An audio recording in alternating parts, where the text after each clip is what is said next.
അയൽപക്കക്കാരനെ കുറിച്ച് അപവാദം പറഞ്ഞു നടക്കുന്ന ഒരു മനുഷ്യൻ. ഒരു ദിവസം അദ്ദേഹത്തിന് മനസ്താപമുണ്ടാവുകയും തൊട്ടടുത്തുള്ള ഒരു ഗുരുവിനെ കണ്ടുകൊണ്ട് അതിൻ്റെ പരിഹാര പ്രക്രിയ അന്വേഷിക്കുകയും ചെയ്തു. ആ അവസരത്തിൽ ആ മനുഷ്യനോട് ഗുരു പറഞ്ഞു, താങ്കൾ ഒരു സഞ്ചി എടുത്ത് ആ സഞ്ചിയിൽ നിറയെ കുറേ തൂവൽ ശേഖരിക്കും. എന്നിട്ട് തൊട്ടടുത്തുള്ള അങ്ങാടിയിൽ കൊണ്ടുപോയി ആ തൂവലിനെ പൂർണ്ണമായി അവിടെ തുറന്നു വിടുക, അതിനെ പറത്തി വിടുക, ശേഷം വരിക എന്ന് നിർദ്ദേശിച്ചു. അങ്ങനെ ആ മനുഷ്യൻ ഗുരുവിന്റെ നിർദ്ദേശപ്രകാരം ഉപദേശം സ്വീകരിച്ചുകൊണ്ട് ഒരു സഞ്ചി നിറയെ തൂവൽ ശേഖരിക്കുകയും തൊട്ടടുത്തുള്ള അങ്ങാടിയിൽ കൊണ്ടുപോയി അടുത്ത ദിവസം അത് തുറന്നു വിടുകയും പറത്തി വിടുകയും ചെയ്തതിന് ശേഷം ഗുരുവിന്റെ അടുക്കലേക്ക് വന്നു ഗുരുവിനോട് പറഞ്ഞു, ഗുരു, അങ്ങ് നിർദ്ദേശിച്ചതുപോലെ അങ്ങയുടെ ഉപദേശം സ്വീകരിച്ചുകൊണ്ട് ഞാൻ അത് ചെയ്തു.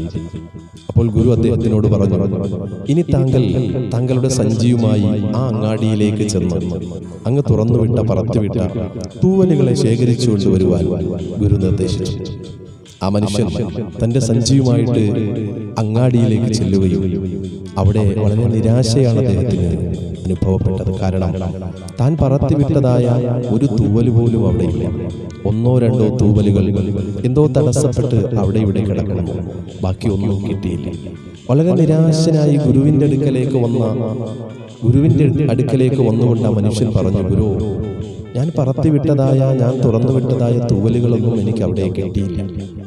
ഗുരു അദ്ദേഹത്തിനോട് പറഞ്ഞു, ഇതേ പ്രകാരമാണ് പറഞ്ഞു കഴിഞ്ഞ അപവാദങ്ങൾ ഒരിക്കലും തിരിച്ചു പിടിക്കുവാൻ, തിരിച്ച് കൊണ്ടുവരുവാൻ സാധ്യമല്ല. ഒരുപക്ഷെ പറയപ്പെട്ട ആള് മാപ്പ് തന്നാൽ പോലും അത് നിങ്ങളുടെ ചോദ്യചിഹ്നമായി അന്തരീക്ഷത്തിൽ ഇങ്ങനെ പറന്നു നടക്കും. അതുകൊണ്ട് എപ്പോഴും നാവിനെ സൂക്ഷിക്കുക, അപവാദം പറയുന്നതിൽ നിന്നും സ്വയം രക്ഷ നേടുകയും ചെയ്യുക. മനുഷ്യ പ്രവർത്തികളിൽ ഏറ്റവും നീചതയുടെ മൂർത്തിഭാവം അണിയുന്ന ഒന്നാണ് അപവാദം. എഴുതാപ്പുറം വായിക്കുന്നതും അപവാദം പറയുന്നതും വളരെ നീചവും നികൃഷ്ടവുമായ പ്രവൃത്തിയാണ്. അപവാദം പറയുന്നത് കാരണമായിട്ട് സംഹരിക്കപ്പെടുന്ന മൂന്നാൾക്കാരാണ്. ഒന്ന്, പറയുന്നയാളും അത് കേൾക്കുന്നയാളും, ആരെക്കുറിച്ചാണോ പറയുന്നത് ആ. അതുകൊണ്ട് എപ്പോഴും അപവാദം പറയുന്നതിനെ സൂക്ഷിക്കുകയാണ് നാം ഓരോരുത്തരും ചെയ്യുന്നത്. നമ്മുടെ ജീവിതത്തിൽ സംഭവിച്ചതായ സംഭവ വികാസങ്ങളെ അത് വലിയ ഗുണപാഠം ഉൾക്കൊണ്ടുകൊണ്ട് മുന്നോട്ട് ജീവിക്കുവാൻ നമുക്ക് ഓരോരുത്തർക്കും കഴിയേണ്ടതുണ്ട്.